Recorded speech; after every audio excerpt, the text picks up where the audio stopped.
रिया डर की वजह से घर के पीछे के दरवाजे से भाग रही थी। वो किसी भी कीमत पर इस घर से निकलना चाहती थी।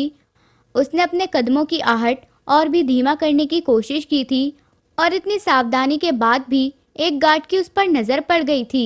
एक लम्हे के लिए वो ठहरा, फिर कुछ सोचकर उसने अपने बाकी साथियों को बुलाकर पूरी बात बताई थी। उनमें से एक गार्ड ने फौरन अरमान के मैनेजर को कॉल मिलाकर खबर दे दी। अरमान इस समय एक ज़रूरी मीटिंग में बिजी था और एक अहम क्लाइंट से बात कर रहा था। अचानक मैनेजर कमरे में दाखिल हुआ तो अरमान ने गुस्से से उसे देखा। तुम्हें पता नहीं है, इस समय मैं मीटिंग में हूँ, अरमान ने सख्त शब्दों में मैनेजर से पूछा। मैनेजर ने सर झुका लिया। सर, एक अर्जेंट बात है। अरमान को मैनेजर के शब्दों में कुछ अजीब सा लगा। उसने मीटिंग में मौजूद लोगों से माफ़ी मांगी और कमरे से बाहर आ गया था। हाँ बताओ, क्या बात है? अरमान ने कंफ्यूज होते हुए पूछा। सर, रिया मैडम घर से भाग गई हैं। गार्ड्स ने उन्हें भागते हुए देखा है। मैनेजर की बात पर अरमान के जबड़े एकदम से थम गए थे। वो उसकी इस जुर्रत पर हैरान हुआ था। तुमने मेरी नरमी का बहुत नाजायज़ फ़ायदा उठाया है Riya. You have to be for it. वो गुस्से से बड़बड़ाया था। उसका दिमाग बुरी तरह से घूम गया था। उसने अपनी जेब से मोबाइल निकालते हुए अपनी सिक्योरिटी स्टाफ के हेड को फ़ोन किया था। रिया घर से भागी है। अगर मुझे वो मेरे लौटने से पहले वापस घर पर नहीं मिली तो तुम सब अपनी मौत का बंदोबस्त पहले से ही करके रखना। वो गुस्से से दहाड़ते हुए फ़ोन काट चुका था। मीटिंग मैनेजर ने इमरजेंसी की वजह से कैंसिल कर दी थी और अरमान गुस्से से जल्द ही ऑफिस से निकल गया था। ड्राइवर पहले ही गाड़ी स्टार्ट कर चुका था। अरमान के बैठते ही गाड़ी गोली की स्पीड से वहां से निकली थी। वो दिल ही दिल में सोच रहा था, बहुत बुरा किया है रिया तुमने अपने साथ, बहुत बुरा। उसे यह पक्का विश्वास था कि रिया ज़्यादा दूर नहीं भाग सकती, क्योंकि अभी उसे घर से निकले हुए ज़्यादा समय नहीं हुआ था। उसके पहुंचने से पहले वो पहुंच चुकी होगी। वो ये बात भी तय कर चुका था कि रिया को अब वो नहीं छोड़ने वाला है, पर अनजान था कि ये कोई मामूली सी बात नहीं है, बल्कि एक प्री प्लान बहुत बड़ी साजिश थी।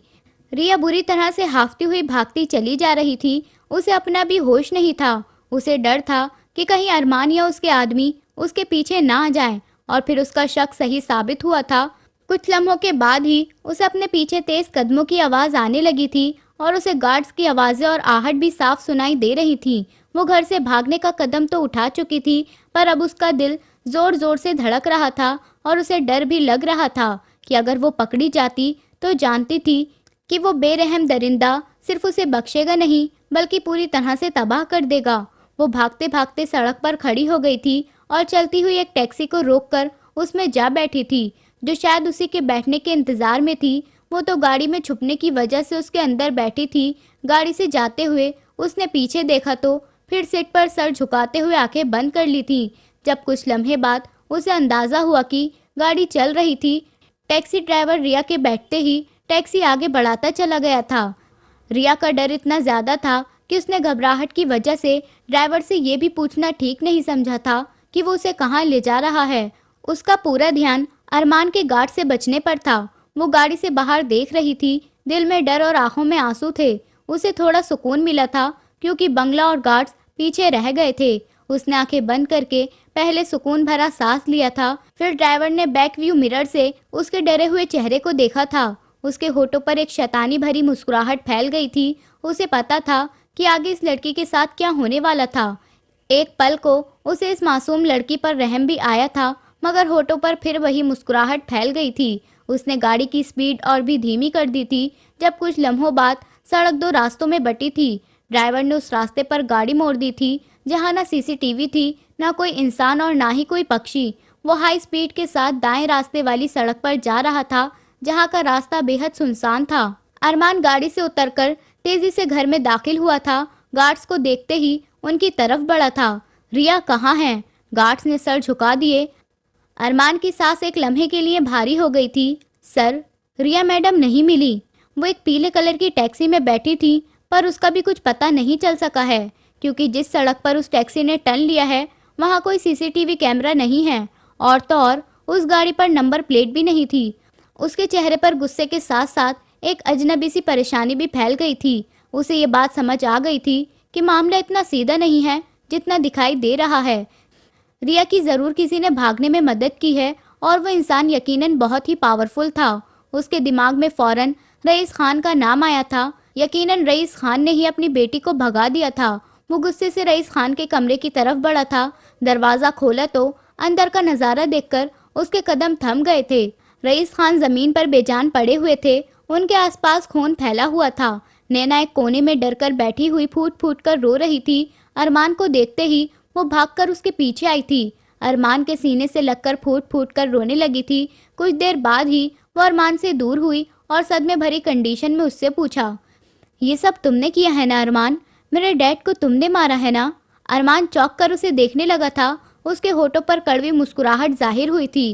काश इस आदमी को मैंने मारा होता। मार सकता तो इतनी आसान मौत नहीं देता। इतना कहते हुए वो गुमसुम अंदाज में रईस खान के बेजान शरीर को देखने लगा था। उसे थोड़ी सी भी रईस खान से हमदर्दी नहीं हुई थी, पर रिया की फिक्र और भी बढ़ गई थी। रईस खान के शामिल ना होने से कम उसे इतना सुकून तो हो गया था कि रिया सलामत होगी, लेकिन अब वो सुकून भी बर्बाद हो चुका था। वो कमरे से बाहर निकल गया। उसके दिमाग में ढेर सारे सवाल उभर रहे थे। अगर मैंने रईस खान को नहीं मारा तो फिर कौन है जिसने उसको मारा है? क्या रईस खान का और भी कोई दुश्मन था और इस दुश्मन को भी ये पता है कि रिया रईस खान की बेटी है?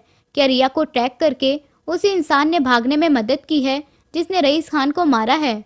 अरमान को भी अंदाज़ा हो चुका था कि वो सिर्फ रईस खान से लड़ नहीं रहा था, बल्कि एक तीसरा मोहरा भी इस खेल में शामिल हो चुका था।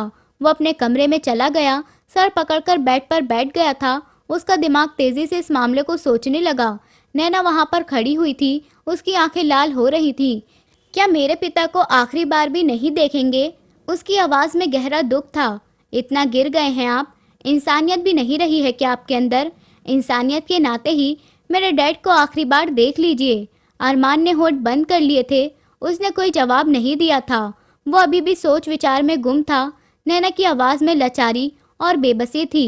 रिया कहाँ है? वैसे तो बहुत मासूम बनती है, ताऊजी करती रहती है। अब ताऊजी मर गए हैं तो देखेगी भी नहीं क्या? उसकी आंखों से आंसू बहने लगे थे। वो जोर से रिया को पुकारने लगी थी, रिया, रिया कहाँ हो तुम? रिया घर पर नहीं है, अरमान ने ठंडे शब्दों में कहा। नैना चौंक कर उसकी तरफ देखने लगी थी। क्या मतलब? रिया चली गई है? नैना को इस बात पर विश्वास नहीं आया था। वो अरमान को हैरानी से देखने लगी थी। क्या तुमने डैड के कत्ल के लिए रिया को इस्तेमाल किया है? रिया ने मारा है डैड को? क्या वो उनको मारकर भाग गई है? बताओ मुझे, ये सब कुछ तुमने किया है? वो चिल्ला रही थी। मैं पुलिस के पास जाऊंगी। मैं अपने पिता के कातिल को माफ़ नहीं करूंगी। और फिर वो रोते हुए कमरे से निकल गई थी।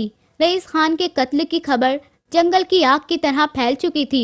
शोक मनाने के लिए लोगों की भीड़ बंगले में जमा हो गई थी। बड़ी बड़ी हस्तियां वहां पर मौजूद थी और हर चेहरे पर हमदर्दी के साथ साथ हैरानी भी थी। पुलिस की एक टीम इन्वेस्टिगेशन के लिए पहुंच गई थी। कुछ घंटे बाद रईस खान का शव उठाया गया। पुलिस ऑफिसर भी खड़े हुए थे। नैना उनके सामने रिया का नाम लेने लगी। मेरे पिता का कत्ल रिया ने किया है और फिर रिया भाग गई है। अरमान भी वहीं पर मौजूद था। पुलिस वालों ने सबसे पहले सीसीटीवी फुटेज देखने की डिमांड की थी। मिस नैना, हमें सीसीटीवी फुटेज देखनी है ताकि हम हकीकत तक पहुंच सकें। नैना ने रोते हुए इशारा किया और एक नौकर ने स्क्रीन ऑन कर दी। सबकी नज़रें स्क्रीन पर जम गईं, जहां नैना को रईस खान के कमरे से निकलकर घर से बाहर जाते हुए देखा गया था। इसके बाद अरमान ऑफिस के लिए निकल गया था। रईस खान अपने कमरे से बाहर निकलते हुए नौकर पर किसी बात पर गुस्सा करते हुए वापस अपने कमरे में चले गए थे। इसके कुछ देर बाद रिया रईस खान के कमरे में गई थी और फिर फौरन बाद वो घर से फरार हो गई थी। अरमान खामोशी से अपनी आंखें छोटी करके सारी फुटेज देख रहा था। उसके चेहरे पर कोई एक्सप्रेशन नहीं थे। वो एक लम्हे बाद उसने नज़र हटाई और पुलिस ऑफिसर से कहा, रिया इस सब में शामिल नहीं है, कत्ल उसने नहीं किया है। उसकी बात सुनकर नैना चीख पड़ी थी। उसकी आंखों में नफरत के अंगारे दहकने लगे थे। तुम गलत कह रहे हो अरमान, कत्ल उसी ने किया है। तुम्हारी आंखों पर तो मेरे पिता की नफरत और रिया की मोहब्बत की पट्टी बंधी हुई है। आप ये नहीं देख पा रहे कि उसने मेरे डैड की जान ली है। अरमान ने एक ठंडी नज़र नैना पर डाली थी, फिर पुलिस ऑफिसर की तरफ देखते हुए कहने लगा, कत्ल करने वाला इस घर में मौजूद था और वो वही है जिसने रिया को भागने में उसकी मदद की है। नहीं, ये सब झूठ है। ये सिर्फ रिया को बचाना चाहता है, लेकिन मैं अपने पिता के कातिल को माफ़ नहीं करूंगी। मैं उसे उसके अंजाम तक पहुंचाकर रहूंगी। पुलिस ने नैना की जज्बाती बातों को ज्यादा अहमियत नहीं दी थी। उनके पास जो सबूत थे उनकी बुनियाद पर रिया ही शक की नज़र में थी। उन्होंने रिया को कत्ल का मुजरिम समझते हुए उसके खिलाफ अरेस्ट वारंट जारी कर दिए थे। पुलिस ने हर जगह रिया को ढूंढना शुरू कर दिया था। पुलिस की गाड़ियां और हवलदार बंगले के आसपास हर जगह रिया को ढूंढ रहे थे। मीडिया में भी ये खबर फैल चुकी थी। वारदात की जगह को फिलहाल सील कर दिया गया था। अरमान और नैना बंगले से जा चुके थे और फिलहाल घर खाली हो चुका था। दूसरी तरफ नैना रईस खान के एक अपार्टमेंट में शिफ्ट हो गई थी। पुलिस में मौजूद अरमान के खास आदमी सीसीटीवी फुटेज की जांच कर रहे थे ताकि पता कर सकें कि फुटेज में कहां पर छेड़छाड़ की गई है। अरमान को पता था कि किसी ने कातिल को बचाने के लिए फुटेज में बदलाव किया है। अरमान अपनी गाड़ी में बैठा गहरी सोच में था। अचानक उसके मैनेजर का फ़ोन आया। उसने जल्दी से फ़ोन उठाया। क्या हुआ है? अरमान ने बेसब्री से पूछा। सर, वो गाड़ी जिसमें रिया मैडम भागी थी वो जली हुई मिली है, मैनेजर ने हकलाते हुए कहा था। अरमान का दिल जोर से धड़कने लगा। उसके माथे पर पसीने के कतरे साफ जाहिर होने लगे थे। वो तेजी से पूछने लगा, किसी की जान को नुकसान तो नहीं हुआ ना? मैनेजर उसकी बात को समझ गया था। नहीं सर, गाड़ी में कोई इंसान नहीं था। रिया मैडम का अभी कुछ पता नहीं चल सका है। दूसरी तरफ अरमान को खबर मिली थी कि नैना ने बहुत महंगा वकील किया है जो रईस खान की सारी प्रॉपर्टी उसके हक में लाने और रिया के खिलाफ मुकदमा लड़ने के लिए हैं। ये सुनकर अरमान के माथे की तनी हुई रगें एकदम से ढीली पड़ गईं और होठों पर एक गहरी मुस्कुराहट फैल गई थी। वो समझ गया था कि असली खेल क्या था। उसने मैनेजर को दोबारा फ़ोन मिलाया। रिया को ढूंढने की ज़रूरत नहीं है। रिया कहाँ है? मुझे पता है। ये कहते हुए उसने कॉल कट कर दी थी। अरमान ने सिगरेट जलाई और गहरे दम भरने लगा। वो अब एक ऐसा खेल शुरू करने का इरादा कर चुका था जो उसने कभी चाहा ही नहीं था और यकीनन ये खेल बहुत ख़राब साबित होने वाला था। कि वो गाड़ी में बैठने के बाद कुछ देर इस बात से बेखबर रही थी कि टैक्सी कहाँ जा रही है। अचानक उसे ख्याल आया कि उसने तो जगह बताई ही नहीं थी कि कहाँ जाना है। आप मुझे कहाँ ले जा रहे हैं? उसने ड्राइवर की तरफ देखा। ड्राइवर ने बैक व्यू मिरर से एक नज़र रिया पर डाली थी पर कोई जवाब नहीं दिया था और गाड़ी को अपनी मर्जी से आगे बढ़ाता जा रहा था। रिया की बेचैनी बढ़ गई थी। वो चिल्लाई, मैं आपसे पूछ रही हूँ कि आप मुझे कहाँ ले जा रहे हैं? ड्राइवर अभी भी खामोश था। उसकी खामोशी रिया के दिल में एक और डर पैदा कर रही थी। उसने दिल ही दिल में कहा, पता नहीं ये इंसान कौन है और मेरी बात क्यों नहीं सुन रहा है। वो बहुत बुरी तरह से घबरा गई थी। उसने तेजी से गाड़ी का दरवाज़ा खोलने की कोशिश की ताकि वो वहाँ से भाग सके, लेकिन गाड़ी ऑटो लॉक थी। दरवाज़ा नहीं खुला। कोई मेरी मदद करो, बचाओ मुझे, कोई तो बचाओ, बचाओ। रिया चीखने लगी और गाड़ी के शीशे पर जोर जोर से हाथ मारने लगी। मदद के लिए चिल्लाती रही लेकिन कोई फ़ायदा नहीं हुआ था। तुम जानते नहीं हो मैं कौन हूँ? मेरा पति कौन है? मैं अरमान खान की पत्नी हूँ। अगर उसे पता चल गया कि तुम मेरे साथ ये सब कर रहे हो तो वो तुम्हारे टुकड़े टुकड़े कर देगा। ये कहते हुए उसका दिल बुरी तरह से चिल्लाया था। जिसे दरिंदा समझकर वो भागी थी, अब एहसास हो रहा था कि सलामत तो वो उसकी पनाहों में थी। दिल ने शिद्दत से प्रार्थना की थी कि अरमान कहीं से आ जाए और उसे बचा ले। कोई रास्ता ना देखकर, कोई सोल्यूशन ना पाकर रिया ने गाड़ी रुकवाने के लिए ड्राइवर का बाजू पकड़ लिया। ड्राइवर के बाल पकड़कर जोर से चीखने लगी। वो गुर्राई, गाड़ी रोको, मैं तुम्हारी जान ले लूंगी। लेकिन ड्राइवर ने उसी लम्हे उसके मुंह पर बेहोश करने वाला दवा लगा हुआ रुमाल रख दिया। सिर्फ कुछ ही लम्हों में रिया बेहोश होकर पिछली सीट पर गिर गई थी। रिया की आंख अंधेरे भरे बेसमेंट में खुली थी। सर में दर्द हो रहा था और शरीर थकान से चूर था। चारों तरफ अजीब सी बदबू फैली हुई थी और एक गूंजती हुई चीख ने उसको होश हवास में ला दिया था। वो डर के मारे बड़बड़ाकर उठ बैठी थी। उसे कुछ समझ नहीं आ रहा था कि वो कहाँ है। उसकी कांपती हुई टांगों ने बड़ी मुश्किल से उसे खड़ा किया था और वो धीरे धीरे कदमों से चलती हुई दरवाजे की तरफ बढ़ी थी। कांपते हुए हाथ चौखट पर रखे तो हल्का सा सर बाहर निकालकर झांका तो आंखें डर से फैल गई थीं। बाहर के रास्ते में भी बेहद अंधेरा था। दो आदमी खड़े हुए थे। उनके हाथों में एक बेजान कम उम्र का लड़का था जिसे वो घसीट रहे थे। डर की वजह से उसकी हल्की सी चीख निकली थी। वो अपने मुंह पर हाथ रखते हुए वापस अंदर आ गई थी और दीवार के सहारे पीछे खिसकने लगी थी। वो दोनों आदमी उसे देख चुके थे। उसका दिल बाहर आने को था। वो परवाली से अपने बचाव की प्रार्थना करने लगी थी। अभी वो और भी तेजी से पीछे हट रही थी कि कमरे में एक आदमी दाखिल हुआ और उसके साथ ही 2 और आदमी उसके पीछे दाखिल हुए थे। एक आदमी ने कमरे की लाइट जलाई तो कमरा धमाके से रोशन हो गया था। रिया की आंखें चुंधिया गईं। उसने अपनी आंखों पर हाथ रखते हुए कुछ लम्हे बाद आंखें खोलते हुए आसपास का जायजा लिया तो कमरे की दीवारें खून से सनी हुई थीं। रिया के होश हवास ठंडे पड़ने लगे थे। दीवारों से होती हुई उसकी नज़र सामने खड़ी आदमी पर ठहरी थी, जो शक्ल सूरत से तो काफ़ी पढ़ा लिखा लगता था, मगर उसका शरीर कमज़ोर था। आंखों पर चश्मा लगा हुआ था। ड्रेस पैंट और शर्ट में तरीकेदार और बाल जमाकर कंघी किए हुए थे। वो किसी ऑफिस का मैनेजर लग रहा था। उसे देखकर हरगिज नहीं लगता था कि वो इस गंदी जगह पर काम करता था। वो आदमी रिया को देखकर गहरा मुस्कुराया था और रिया के सामने आकर खड़ा हो गया था। वो लगातार रिया के करीब आ रहा था, जिससे रिया बुरी तरह से डरते हुए नीचे बैठती चली गई थी। वो आदमी भी एक नज़र उसे देखता उसके सामने घुटनों के बल जमीन पर बैठ गया था। तुम अरमान खान की पत्नी रिया हो? उस आदमी ने तेज शब्दों में पूछा तो रिया ने फौरन थूक अंदर निगला। रिया ने हाँ में सर हिलाया तो वो आदमी जोर जोर से हंसने लगा।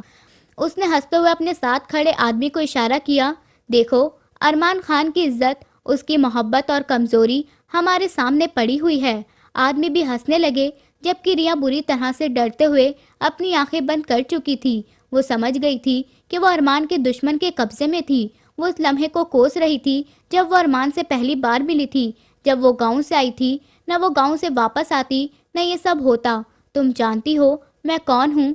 उस आदमी के सवाल पर रिया ने डर से तेजी से इनकार में सर हिलाया था। अच्छा, पर ये तो जानती होगी ना कि अरमान खान कौन है? रिया की आंखों में आंसू आ गए थे। वो डर कर रोने लगी थी। उसे कुछ भी समझ नहीं आ रहा था कि वो यहाँ क्यों है और उसके साथ क्या होने वाला है। अरे अरे, रो नहीं। अरमान खान की पत्नी इतनी डरपोक कुछ करने से पहले ही रो रही है। उसने हंसते हुए कहा, मैं बिल्कुल ऐसे ही अरमान खान को रोते हुए देखना चाहता हूँ। मेरा नाम राजा बशीर है। उसका नाम सुनकर रिया चौंक गई थी। ये वही नाम था जो उसने रईस खान के मुंह से सुना था। उसे फौरन याद आया था कि रईस खान ने कहा था कि अरमान खान ने राजा बशीर के एक खास आदमी को मार दिया था। रिया का डर अब और भी बढ़ गया था। उसने राजा बशीर का नाम सुना था।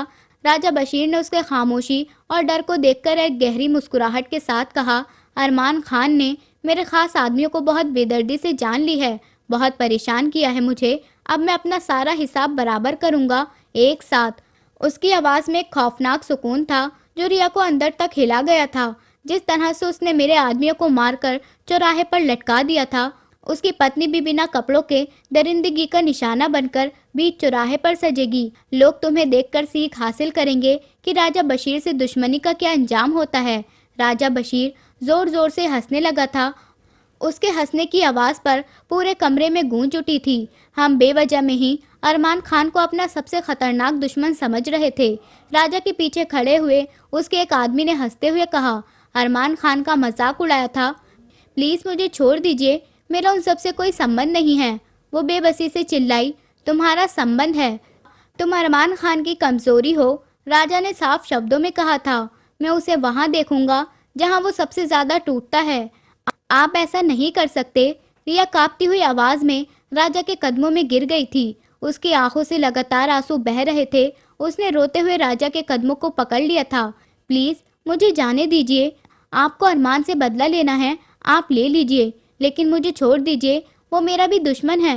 मैं उसकी पत्नी ज़रूर हूँ, पर उसके लिए अहम नहीं हूँ। सिर्फ रईस खान से बदले का मोहरा हूँ। राजा का चेहरा एक लम्हे के लिए भी नहीं बदला था। उसने रिया की बात सुनकर जोर जोर से फिर से हंसना शुरू कर दिया था। उसने रिया के बाल पकड़कर उसे खड़ा किया। वो तुम्हारा दुश्मन होगा, मगर तुम उसकी दुश्मन नहीं हो। उसकी मोहब्बत हो और उसे टूटने का अकेला तरीका भी यही है। नहीं, ये सच नहीं है। वो फिर से बोली, मुझे छोड़ दीजिए प्लीज़, मुझे छोड़ दीजिए, मैं आपके आगे हाथ जोड़ती हूँ। राजा ने रिया की रिक्वेस्ट को रद्द कर दिया था और उसके मुंह पर एक जोरदार थप्पड़ मार दिया था, जिससे रिया ज़मीन पर जाकर गिर पड़ी थी। उसका सर चकरा गया था और गाल पर दर्द की तेज लहर दौड़ गई थी। अरमान का लड़कियों के मामले में स्कैंडल नहीं देखा गया, पर तुम्हें देखने के बाद में और तो मैं उसके टेस्ट करवा देता हूँ। काफ़ी अच्छी पसंद है उसकी। वो कमीनेपन से हंसता हुआ आगे बढ़ा और गलत तरीके से रिया के शरीर को छुआ कि रिया कांप उठी थी। ये उसकी मासूमियत पर घिनौना वार था। रिया चिल्लाती हुई पीछे हट गई। उसी लम्हे कमरे में एक और आदमी दाखिल हुआ। सर, हमें मीटिंग के लिए निकलना है। राजा ने एक नज़र रिया पर डाली और अपने आदमियों से कहा, इसको अभी कोई हाथ नहीं लगाएगा। पहले इसका इस्तेमाल मैं करूँगा, इसके बाद तुम लोग जितना चाहें इसे नोच सकते हो। ये कहते ही वो कमरे से निकल गया था और बाकी सब भी उसके पीछे चल पड़े थे। रिया को लगा अब उसकी ज़िंदगी का ये समय बहुत तकलीफदेह होने वाला है। वो शिद्दत से ऊपर वाले से अरमान की वापसी की प्रार्थना करने लगी। नैना लिविंग रूम में बैठी हुई न्यूज़ देख रही थी। हाथ में पॉपकॉर्न का बॉल था, जैसे वो सब कुछ बहुत अच्छे से एंजॉय कर रही हो। हर न्यूज़ चैनल पर रईस खान के कत्ल और कातिल की बातें चल रही थीं। अचानक दरवाजे की घंटी बजी। उसने सोचा कि शायद वकील आ गया है, तो वो फौरन दरवाजे की तरफ बढ़ी। दरवाज़ा खुला तो सामने अरमान को देखकर कुछ लम्हे के लिए पत्थर हो गई थी। घबराकर फौरन दरवाज़ा अरमान के मुंह पर बंद करने लगी, पर अरमान ने ज़ोर से धक्का देते हुए दरवाज़ा खोला और अंदर दाखिल हो गया। उसने दरवाज़ा अंदर से लॉक किया। नैना ने डर से अपना मोबाइल उठाया और भागकर कमरे की तरफ बढ़ी ताकि खुद को अंदर लॉक कर सके। वो हैरान थी कि अरमान यहाँ कैसे आ गया, क्योंकि राजा के मैनेजर ने उसे विश्वास दिलाया था कि 24 घंटे उसे बाहर की तरफ से सिक्योरिटी दी जाएगी, कोई भी उसे नुकसान नहीं पहुंचा सकेगा। अरमान ने उसे पीछे से पकड़ा और जोर से दीवार पर मारा। नैना दर्द से कर्राती हुई जमीन पर गिर पड़ी थी। उसकी सर से खून बहने लगा। उसने कुछ दूरी पर गिरा हुआ मोबाइल उठाने के लिए हाथ बढ़ाया था, पर अरमान ने फ़ोन पर जोर से पाँव मारा और अगले लम्हे मोबाइल चकनाचूर हो गया था। अरमान ने नैना को बालों से पकड़कर उठाया। मैंने कुछ नहीं किया, छोड़ दो मुझे, छोड़ दो प्लीज़। नैना डरते हुए और रोते हुए बोली। मौत अपने सर पर मंडलाती हुई उसे महसूस हो रही थी। अगर कुछ नहीं किया तो भागी क्यों? अरमान ने गुस्से से पूछा। तुम्हें क्या लगता है तुम मुझसे छुप पाओगी या कोई तुम्हें मुझसे बचा सकता है? नैना ने अपने आप को अरमान से छुड़ाने की बहुत कोशिश की थी, पर उसकी गिरफ्त बहुत मजबूत थी। वो हार मानकर रोने लगी थी। अरमान ने नैना के बालों को इस कदर जोर से खींचा था कि उसकी आंखों से आंसू बहने लगे थे। छोड़ दो मुझे, वो डर से कर्राती हुई बोली थी, लेकिन अरमान की गिरफ्त मजबूत थी। उसने नैना के सर को एक बार फिर से दीवार पर देकर मारा था। नैना दर्द की शिद्दत से बेहोश होने लगी थी। उसकी आंखों के सामने अंधेरा छा गया था। अरमान ने उसे झटकते हुए होश में लाने की कोशिश की। रिया कहाँ है? बताओ मुझे, रिया कहाँ है? उसकी आवाज़ में सबसे ज़्यादा गुस्सा था। वो इतनी जल्दी सच्चाई तक कैसे पहुंच गया था? नैना इस बात पर हैरान थी। मैं कुछ नहीं जानती, प्लीज़ मुझे छोड़ दो। नैना इनकार करने लगी थी, लेकिन अरमान का गुस्सा अब आसमान को छूने लगा था। उसने उसे एक और झटका दिया और नैना ये दर्द बर्दाश्त न करते हुए बुरी तरह से रोने लगी थी। आखिरी बार पूछ रहा हूँ, रिया कहाँ है? उसे मैं ढूंढ निकालूंगा, पर तुम्हें अगले लम्हे मौत के घाट उतार दूंगा। तुम चुनना पसंद करोगी, अपनी ज़िंदगी या मौत? अरमान ने अपना चेहरा उसके करीब करते हुए कहा। अगर मैं रिया के बारे में बता दूं तो क्या तुम मुझे तब भी मार दोगे? उसकी आवाज़ में डर और उम्मीद दोनों थे। नैना ने रोते हुए कहा। अरमान ने एक लम्हे के लिए सोचा और फिर ठंडे शब्दों में वादा किया, अगर तुमने मुझे रिया के बारे में बता दिया तो मैं तुम्हें छोड़ दूंगा, वरना मैं तुम्हें जान से मार दूंगा। नैना के पास अब कोई चारा नहीं बचा था अरमान की बातों पर विश्वास करने के अलावा। रिया राजा के पास है। उसके गले से बड़ी मुश्किल से फंसी फंसी आवाज़ निकली थी। नैना के मुंह से जैसे ही राजा का नाम निकला, अरमान का कंट्रोल जवाब दे गया था। अरमान ने पूरी हिम्मत के साथ एक जोरदार थप्पड़ नैना के मुंह पर मार दिया था। नैना औंधे मुंह जमीन पर गिर गई थी। अरमान एक लम्हे के लिए भी रुके बिना गुस्से से दरवाजे की तरफ बढ़ा था। जैसे ही उसने दरवाज़ा खोला, बाहर पुलिस वाले खड़े हुए थे। अरमान ने अंदर की तरफ इशारा किया। अंदर बेहोश पड़ी हुई है, ले जाओ इसे। और फिर वो पीछे मुड़े बिना ही तेजी से वहां से निकल गया था। पुलिस वाले तेजी से अंदर घुस गए थे और बेहोश पड़ी हुई नैना को उठाकर अपने साथ ले गए थे। नैना के अपार्टमेंट से निकलते ही अरमान ने अपनी गाड़ी का दरवाज़ा खोला और अंदर बैठते ही मैनेजर को फ़ोन मिलाया था। उसके शब्द ठंडे और फैसला देने वाले थे। 10 मिनट के अंदर सब अरेंज करो। दूसरी तरफ मैनेजर ने फ़ोन सुनते ही कहा, ओके सर। अरमान की आवाज़ में बेसब्री और गुस्सा था। राजा के 6 के 6 अड्डों पर छापा होना चाहिए, अभी कोई एक अड्डा भी ना बचे, सब बर्बाद कर दो। यस सर, जैसा आप कहेंगे, मैनेजर ने कहा। अरमान ने फ़ोन काट दिया और सिगरेट सुलगाकर और गहरा दम भरा। कुछ देर बाद राजा कमरे में वापस आया। उसके चेहरे पर एक कड़वी मुस्कुराहट थी। वो अपने आदमियों की तरफ मुड़ा। वीडियो बनाने की तैयारी करो और इसके शरीर से इसके कपड़े हटाओ। एक को रिया की वीडियो बनाने का हुक्म दिया गया था और दूसरे को रिया की तरफ बढ़ने का। रिया डर से चिल्लाने लगी, तुम अब भी अरमान को सही तरह से नहीं जानते। जब उसे पता चलेगा कि तुमने मेरे साथ ऐसा करने का सोचा भी है तो वो तुम्हारे टुकड़े टुकड़े कर देगा। वो इस कदर भरोसे से बोली थी कि खुद भी अपनी बात पर हैरान थी। रिया की बात सुनकर राजा की मुस्कुराहट एक लम्हे के लिए थम गई थी। वो आगे बढ़ा और रिया के मुंह पर एक जोरदार थप्पड़ मार दिया, जिससे रिया औंधे मुंह जमीन पर गिर गई थी। दर्द की तकलीफ बर्दाश्त न करते हुए रिया बेहोशी में जाने लगी थी।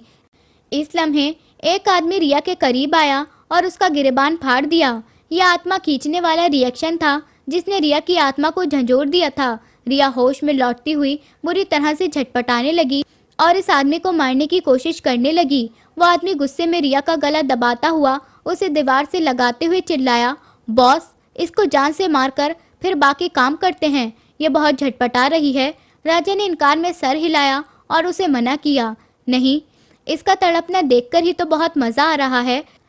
जब तक शिकार तड़प तड़प कर मौत की भीख ना मांगे तब तक शिकार करने का मज़ा नहीं आता। अपने बॉस की बात सुनते ही वो रिया पर झुका। जब रिया ने पूरी हिम्मत से अपने दांत उस आदमी की गर्दन पर गाड़ दिए, वो आदमी दर्द से बिलबिलाता हुआ चीखने लगा और रिया को पीछे करने लगा, लेकिन रिया ने और मजबूती से अपने दांत उसकी गर्दन पर दबा दिए। उस आदमी ने पूरी हिम्मत से रिया की कमर पर मुक्का मारा। रिया के मुंह से दर्दनाक चीख निकली थी, जबकि वो आदमी गुस्से से अपने गर्दन पकड़ता हुआ पीछे हुआ था। उसकी गर्दन से खून बह रहा था।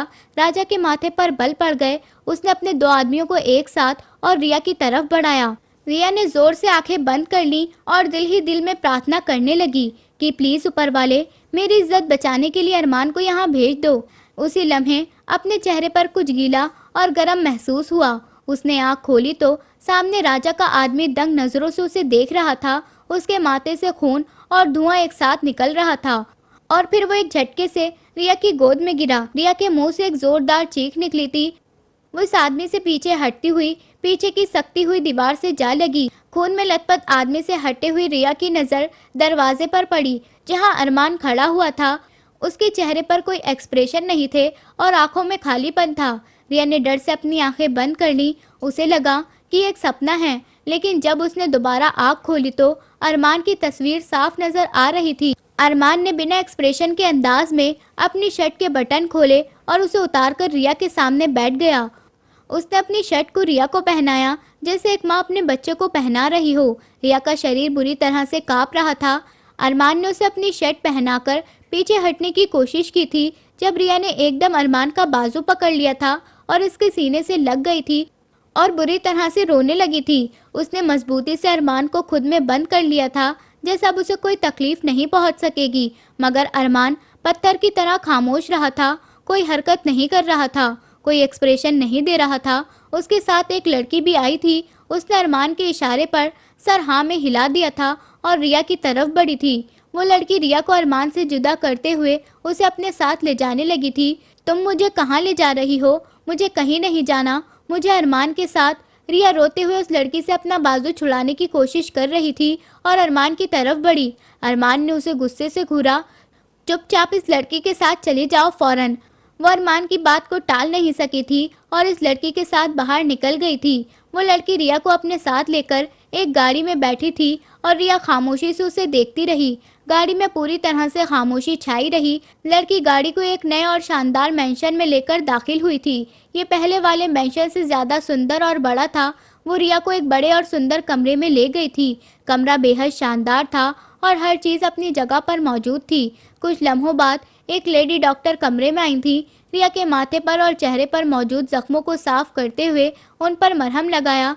रिया को पेन किलर दी और लड़की ने अलमारी में से रिया को एक ड्रेस निकाल कर दिया। रिया खामोशी से उसकी बात मानते हुए वॉशरूम में चली गई थी। वॉशरूम में जाते हुए वो शावर के नीचे खड़ी हुई थी और बुरी तरह से अपने वजूद को मसलने लगी, जैसे वो अपने शरीर से सारी इस गंदगी और तकलीफ को हटा देना चाहती हो। उसकी आंखें रो रो कर सूज चुकी थी। वो कपड़े बदलकर बाहर आई तो वो लड़की खाना लेकर आ चुकी थी। उस लड़की ने रिया को खाना सर्व किया तो रिया ने सर हिलाकर इनकार कर दिया, नहीं, मुझे नहीं खाना है, मुझे भूख नहीं है। खाना तो आपको खाना पड़ेगा मैडम, अरमान सर का हुक्म है कि आपको खाना खाना ही है। उस लड़की ने नरमी से कहा, अगर आप खाना नहीं खाएंगे तो वह हमसे नाराज़ हो जाएंगे और हमें डांटने लगेंगे। रिया ने यह सुनकर बेबसी महसूस की थी और खाना खाने लगी। लड़की ने उसे दवाई खिलाई और उसे बिस्तर पर लेटा दिया था। दवाई हैवी थी। रिया पर जैसे नींद सवार होने लगी थी और वो जल्द ही नींद की वादियों में उतर गई थी। अगली सुबह जब रिया की आंख खुली तो कमरे में सूरज की रोशनी फैली हुई थी। वो उठकर धीरे से कमरे का दरवाज़ा खोलते हुए कमरे से बाहर निकल गई थी। उसकी नज़रें इस अनजान घर में अरमान को तलाश कर रही थी। उसने अपने कदम बाहर लॉन्च की तरफ बढ़ाए थे, जहां वो एक लड़की एक सोफे पर बैठी हुई फ़ोन पर कुछ देख रही थी। रिया ने सोचा कि वो धीरे से गुजर जाएगी, लेकिन उसके कदम रुक गए थे जब उसे फ़ोन पर न्यूज़ की आवाज़ सुनाई दी थी। फ़ोन पर चलने वाली न्यूज़ में नैना की साजिश के बारे में बताया जा रहा था। इन्वेस्टिगेशन के दौरान नैना ये बात स्वीकार कर चुकी है कि रईस खान का कत्ल नैना ने किया था। न्यूज़ एंकर की आवाज़ गूंज रही थी, क्योंकि वो नैना के पिता नहीं थे, बल्कि नैना के माता पिता के कातिल थे। नैना ने इसी बात का तो बदला लिया था। उसने रिया को नुकसान पहुंचाने के लिए कत्ल का इल्ज़ाम उस पर डाल दिया था, क्योंकि वो रईस खान की सगी बेटी थी, उसे बर्बाद करने के लिए। ये सुनकर रिया के मुंह से सिसकी निकली थी। उस लड़की ने ये सुनते ही चौंककर फौरन न्यूज़ बंद कर दी थी और पलटकर रिया को देखा। मैडम, आप ठीक हैं और आप रूम से बाहर क्या कर रही हैं? वो घबराकर रिया की तरफ आई थी। रिया ने तेज़ी से अपने आंसू साफ किए। हाँ, मैं ठीक हूँ। अरमान कहाँ हैं? उसने बेचैनी से पूछा। मैडम, सर किसी इम्पोर्टेंट काम से बाहर गए हुए हैं और उसी काम में बिजी हैं। वो अभी तक घर नहीं लौटे हैं। आप परेशान ना हो, रात तक आ जाएंगे। उस लड़की ने नरमी से कहा और उसे थामकर सोफे पर बिठाया। उसने नौकरानी को नाश्ता लाने को कहा था और खुद रिया को नाश्ता करवाने लगी थी। नाश्ते के फौरन बाद रिया वापस कमरे में चली गई थी। उसके दिमाग में हजारों सवाल घूम रहे थे। दोपहर का टाइम था। रिया बेड पर बैठी हुई थी। उसी लम्हे अरमान कमरे में दाखिल हुआ। उसने रिया को नज़रअंदाज करते हुए कपड़े लिए और वॉशरूम में चला गया था। फ्रेश होकर बाहर निकला, तब भी उसने रिया से कोई बात नहीं की थी और सिगरेट एश ट्रे और लाइटर उठाकर कमरे से जुड़े हुए स्टडी रूम में चला गया था। वहां बैठकर वो सिगरेट पी रहा था जब रिया धीमे धीमे कदमों से स्टडी रूम में दाखिल हुई थी। अरमान को उसकी मौजूदगी महसूस हो गई थी, लेकिन उसने फिर भी नज़रअंदाज कर दिया था। रिया उसके सामने आकर खड़ी हो गई थी। अरमान ने नज़र उठाकर उसे देखा। उसकी आंखों के काले घेरे देखकर अरमान के होठ बंद हो गए थे। सिर्फ कुछ दिनों में वो मासूम लड़की क्या से क्या हो गई थी। पल भर के लिए उसके दिल में रहम आया था, लेकिन फिर उसके भागने की हरकत याद करके उसने नज़र फेर ली थी। मेरे पिता का क्या नाम है? रिया ने पूछा। रईस खान। बिना रिया की तरफ देखे उसने सीरियस होकर जवाब दिया था। उसने मजबूती से मुट्ठियां बंद कर ली थी। उनको किसने मारा है? नैना ने। जवाब बहुत मामूली था। क्यों? पूछते हुए रिया तड़प उठी थी। तुम्हारे पिता ने उसके माता पिता को मारकर उसे तुम्हारी जगह इस्तेमाल करने के लिए पाला था, ताकि लोग तुम्हारी जगह उसे उसकी बेटी समझकर नुकसान पहुंचाएं। फिर हकीकत का पता चलने पर उन्होंने नैना को भी आसमान से ज़मीन पर गिराते हुए अपने पैरों तले मसल दिया। नैना के अंदर भी उन्हीं की परवरिश और फितरत थी। प्रॉपर्टी नाम पर ना करने के गुस्से में उसने रईस खान को मार डाला। रिया की आवाज़ घबरा गई थी। फिर उसने मुझे क्यों फंसाया? मेरा क्या कसूर था? अरमान ने सिगरेट को ऐश ट्रे में रगड़ते हुए रिया को देखा, जलन और नफरत में। तुम्हें वो मिला जिस पर उसका हक था। तुमने उसका सब कुछ छीन लिया, इसलिए उसने तुम्हें उकसाया और तुम्हें मेरे दुश्मन के हवाले कर दिया। तुम बेवकूफ़ बन गई मुझसे दूर भागने के चक्कर में। अरमान कहते कहते गुस्से से अपने होठ बंद कर गया था। रिया के मुंह से एक सिसकी निकली। आपने मुझसे शादी क्यों की? उसने दोबारा अरमान से सवाल किया। ये वो सवाल था जिसने उसकी मासूम मोहब्बत को तड़पाया था। अरमान इस सवाल पर उसे सीरियस होकर घूरने लगा था। तुमसे मोहब्बत हो गई थी इसलिए। शब्द बहुत सिंपल थे, मगर बिना एक्सप्रेशन के। अरमान के जवाब पर रिया ज़मीन पर गिरने के अंदाज में बैठी और अपना चेहरा अपने हाथों में छुपाकर बुरी तरह से रोने लगी थी। अरमान खामोशी से उसे देखता रहा, पर ताऊजी ने कहा था कि मैं आपसे बदला लेने का मुहूर्त थी। वो सफाई चाह रही थी और अरमान को लगा अगर अभी भी सफाई ना दी तो वो मासूम लड़की पागल हो जाएगी। झूठ कहा था उन्होंने, ताकि तुम्हें मुझसे नफरत हो जाए और तुम्हें मुझसे बदगुमान करके मुझे तकलीफ दे सकें। रिया एकदम अरमान की तरफ बढ़ी थी और उसकी थाई पर अपना सर रखते हुए रोने लगी। अरमान कुर्सी से टेक लगाकर आंखें बंद कर गया था। आपकी क्या दुश्मनी थी ताऊ जी से? वो अभी भी रईस खान को अपना पिता एक्सेप्ट नहीं कर पा रही थी। अरमान कड़वी मुस्कुराहट से मुस्कुराया। अपनी सगी बहन, मतलब कि मेरी माँ और मेरे पिता को बहुत बेदर्दी से मारा था तुम्हारे दरिंदे दिखावे वाले पिता ने। अरमान के शब्द सुनकर रिया तड़प कर पीछे हो गई थी। आप भी तो उनके जैसे दरिंदे ही हैं, सबको जान से मार देते हैं। पहले उस कस्टम ऑफिसर को और उसकी पत्नी और बच्चों को, फिर राजा के आदमियों को, और फिर रिया गुस्से से रोते हुए कहने लगी थी। जब अरमान ने आंखें खोलकर गुस्से से उसे घूरा और जब बोला तो शब्दों में चट्टानों जैसी मजबूती थी। वो कस्टम ऑफिसर राजा बशीर के साथ मिलकर लड़कियों की स्मगलिंग में शामिल था, जिसमें तुम्हारा पिता भी शामिल था। रही उसकी पत्नी बच्चों की बात, तो पत्नी बाहर मैनेजर थी, वहां से गरीब लड़कियों को ट्रैप करती थी और आगे बेचती थी। 2 बेटे थे जो लड़कियों को मोहब्बत के जाल में फंसाकर आगे बेचते थे। अरमान की बात पर रिया पत्थर हो गई थी और राजा की जिस आदमी को मारा था, 6 साल की बच्ची का रेप करके उस मासूम को जान से मार दिया था उसने। तुम जानती ही क्या हो मेरे बारे में? हाँ, तुम होती कौन हो मुझे दरिंदा कहने वाली? बस बहुत बर्दाश्त कर लिया रिया, अब एक और शब्द फिजूल कहा तो मैं तुम्हारी जान निकाल लूंगा। गुस्से से दहाड़ते हुए अरमान स्टडी रूम से बाहर निकल गया था, जबकि रिया पत्थर बनकर रह गई थी। घंटा बाद रिया कमरे में आई। कमरे में बेहद अंधेरा था। अरमान की सांसें गहरी थीं। वो बेड पर सो रहा था। रिया कांपती हुई टांगों से चलकर बेड के पास गई, बेड पर चढ़ी और जोर से आंखें बंद की और अरमान के बाजू पर सर रखते हुए खुद भी लेट गई थी। उसने अपना सर अरमान के सीने पर टिका दिया था और अगले ही लम्हे अरमान का बाजू उसकी कमर में शामिल होने लगा था। रिया ने अपना सर अरमान के सीने पर रखकर रोना शुरू कर दिया था। उसका दिल गम और तकलीफ से फटने को था। वो शिद्दत से चाहती थी कि अरमान उसे थाम ले, उसे तसल्ली दे, लेकिन अरमान में कोई हरकत नहीं हुई थी। वो पत्थर की तरह खामोश लेटा रहा था। उसका हाथ सिर्फ रिया की कमर पर था। वो रोते रोते उसकी तसल्ली का इंतजार करते करते सो चुकी थी।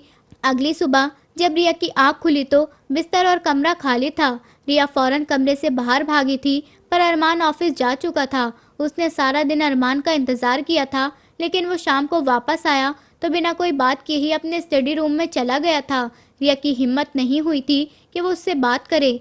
रात को जब अरमान बिस्तर पर आकर लेटा तो रिया उसके बाजू पर सर रखते हुए उसकी बराबर में लेट गई थी और अरमान ने फिर खामोशी से उसकी कमर पर हाथ रख दिया। ये सब 1 हफ्ते तक चलता रहा था। अरमान की खामोशी ने रिया को अंदर से तोड़ दिया था। उसके जख्म तो ठीक हो गए थे, लेकिन उसका दिल अरमान की खामोश सजा से थक गया था। रात के अंधेरे में अरमान बिस्तर पर आया तो रिया बैठी रो रही थी। अरमान ने उसे नज़रअंदाज करते हुए दूसरी तरफ करवट ले ली थी। रिया ने आंसू पोंछते हुए अरमान को घूरा।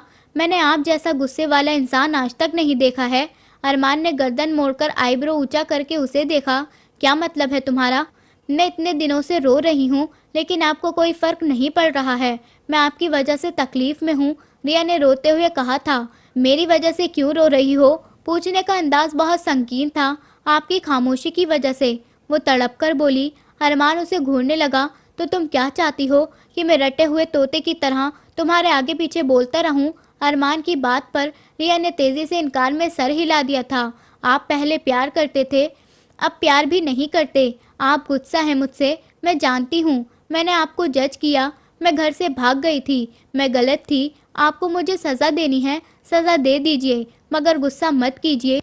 मुझे मार लीजिए, पर ये सब मत कीजिए। खामोश मत रहिए, वो अरमान का हाथ थामते हुए बोली थी। रिया के रोते हुए ऐसा कहने पर अरमान का दिल कुछ नरम पड़ गया था, लेकिन उसने अपने जज्बात पर कंट्रोल किया था और रिया का हाथ झटक दिया।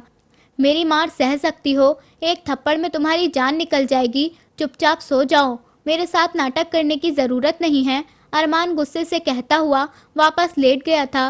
रिया रोते हुए बेबसी से उसे देखने लगी थी और फिर बेड से उठकर खड़ी हुई थी। जब मैं आपके दिल से उतर चुकी हूँ और कोई अहमियत नहीं रखती, तो मैं आपके इस घर में भी नहीं रहूँगी और ना ही आपकी ज़िंदगी में। ये कहते हुए रिया कमरे से बाहर निकलकर जाने लगी थी, लेकिन अरमान पर कोई असर नहीं हुआ था। वो गुस्से से अरमान को घूरने लगी।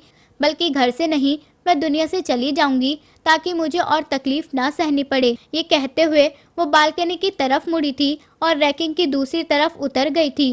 वो रोते हुए कूदने वाली थी कि अरमान ने उसका बाजू पकड़कर उसे वापस अंदर खींच लिया था। अगले ही लम्हे उसके मुंह पर एक जोरदार थप्पड़ मारा था। अकल है तुम्हारे अंदर? रिया गाल पर हाथ रखे हुए रोने लगी थी। अरमान ने गहरी सांस लेते हुए उसे खींचकर अपने सीने से लगा लिया था। बेवकूफ़ लड़की, तुम्हें अपने पति को मनाना भी नहीं आता, वो अफसोस से कहने लगा। रिया को वापस कमरे में लेकर आया और उसे बेड पर बिठाते हुए पानी पिलाया। फिर झुककर रिया का गाल देखने लगा जहाँ थप्पड़ मारा था। इस गाल पर उसने अपने होठ रखते हुए चूम लिया। सॉरी। अरमान के कहने पर रिया मुस्कुराकर उसके सीने से लग गई थी। अरमान उसका सर सहलाने लगा। तुम बेफिक्र रहो रिया, तुम्हारा पति कोई गलत काम नहीं करता। मैं नाजायज़ और गैर कानूनी काम नहीं करता, मैं किसी पर अत्याचार नहीं करता। अरमान की बात पर रिया का दिल जोर से धड़का था। उसने सर उठाकर अरमान की आंखों में देखा था। आप पुलिस ऑफिसर हैं? उसके सवाल पर अरमान फौरन मुस्कुरा दिया था। ना ही मैं ऑफिसर हूँ, ना ही मैं एजेंट हूँ, ना ही मैं कोई गुंडा हूँ, तुम मुझे एक मामूली आदमी ही समझो। राजा का क्या हुआ? रिया के अचानक सवाल पर वो चौंक गया। मार दिया उसे। अरमान के जवाब पर रिया सुकून की सांस लेकर आंखें बंद कर गई थी। और नैना का? उसने फिर पूछा। 7 साल की सज़ा हुई है उसे। रईस खान ने उसके माता पिता का कत्ल किया है, इसलिए सजाए मौत या उम्र कैद नहीं हुई। अरमान के जवाब पर वो कुछ लम्हे खामोश रही थी और अभी वो आगे कुछ और सवाल करने ही लगी थी कि उसके सवालों से परेशान होते हुए अरमान उस पर झुका और उसकी बोलती बंद कर दी। दोस्तों, उम्मीद करती हूँ आपको हमारी कहानी पसंद आई होगी। कहानी पसंद आई है तो वीडियो को लाइक करें, चैनल पर नए हैं तो चैनल को सब्सक्राइब करें और हाँ, नोटिफिकेशन वाले बेल को ज़रूर दबाएं ताकि अगली अपडेट सबसे पहले आपको मिले।